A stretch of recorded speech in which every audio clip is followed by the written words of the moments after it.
Bonjour et bienvenue dans 5 minutes pour Christ. Notre enseignement de ce jour, c'est intercéder. Deuxième partie. À tout de suite. 5 minutes pour Christ, c'est 5 minutes d'édification, de partage, mais surtout de transformation. Nous vous laissons découvrir le sujet du jour. Bonne écoute et que le Seigneur vous bénisse. Voilà, cette deuxième partie a pour sous-thème un fardeau dans mon cœur. Amen. Voilà, pour intercéder, il faudrait que nous puissions avoir de l'amour pour les frères, de l'amour pour les âmes, de l'amour pour la création, la créature de Dieu.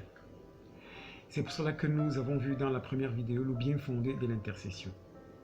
Et nous avons compris que l'intercession, c'était ce mouvement de supplication que nous avons à l'endroit de Dieu pour agir en la faveur de ce frère, de cette sœur ou de cette personne-là que nous voyons vivre une situation difficile et qui a besoin de l'intervention divine, de l'intervention de Dieu.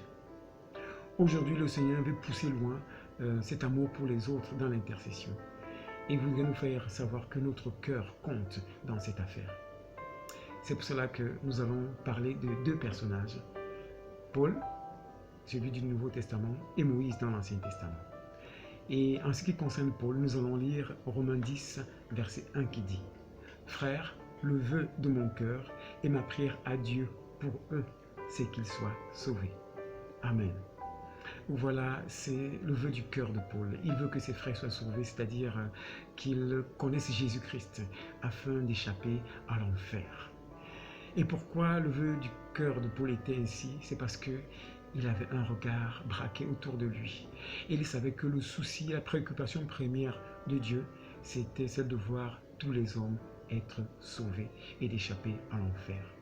Et comme il ne voulait pas vivre le paradis seul, il priait Dieu de tout son cœur et c'était ça son combat, c'est que tous les hommes soient sauvés. Et c'est ce qui faisait la force et le ministère de Paul.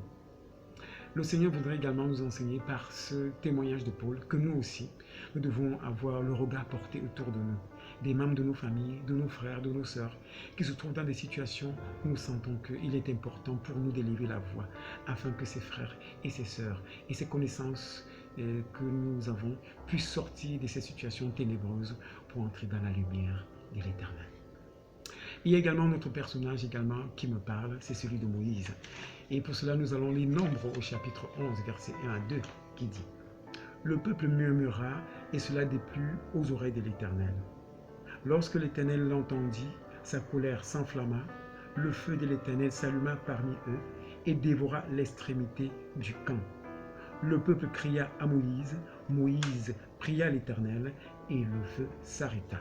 Amen. » Voilà, le cas de Moïse est un témoignage de ce que le peuple autour de lui savait que Moïse avait le fardeau pour les âmes et qu'il plaidait constamment pour son peuple auprès de Dieu afin que la colère de Dieu ne s'abatte pas vers ses frères qui étaient vraiment rebelles, qui avaient un peuple qui avait le cou raide comme Dieu le disait, qui était vraiment désobéissant. Mais malgré cette désobéissance et malgré la justification de Dieu de frapper ce peuple, Moïse continuait de croire que s'il présentait à Dieu son cœur pur et sincère face à la colère de Dieu, Dieu allait agir. Et Dieu réellement a agi et a arrêté l'effet de cette colère. Il a permis à ce que le feu cesse et que les gens ne meurent plus. Aujourd'hui, le Seigneur te dit que tu es également ce Paul, tu es également Moïse. Et il a besoin des personnes comme toi qui ont ce fardeau dans leur cœur, afin que, au travers de toi également, le Seigneur puisse également trouver des partenaires pour prier pour nos nations, pour prier pour nos familles qui sont en train de s'égarer et qui ont besoin également de l'intervention du Seigneur. Ne te sens pas lésé, sens-toi candidat à cet appel et ne te dis pas que c'est le fardeau des autres personnes, non. Tu peux également être un instrument entre les mains du Seigneur. Et comme Paul et comme Moïse, Dieu peut te mettre dans un couloir dans lequel il sent que tu es à l'aise pour prier. Peut-être pour les prisonniers, peut-être pour les orphelins, peut-être pour les prostituées, peut-être pour les mendiants, peut-être pour les voleurs. Bref, le Seigneur t'appelle dans un couloir où il sent que tu peux intervenir, où tu peux agir, où tu peux plaider la cause du peuple.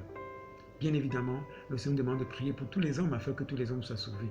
mais de manière intime, lorsqu'on cultive une intimité avec le Seigneur identifie même les cibles vers lesquelles il nous conduit afin que nous puissions prier pour ces âmes et que son nom soit glorifié dans la vie de ces personnes. Alors mon frère, si ce message a parlé à ton cœur aujourd'hui, ne te sens pas exclu. Crois que le Seigneur veut également ton cœur pour faire des choses extraordinaires dans ta vie et dans la vie des autres. Voilà, si ce message t'a béni, prie avec moi. Seigneur Jésus, je te prie de me pardonner. C'est pour cela que je t'ouvre mon cœur aujourd'hui et je te reçois et je t'accepte comme mon Seigneur, comme mon Sauveur et mon unique Maître. Amen.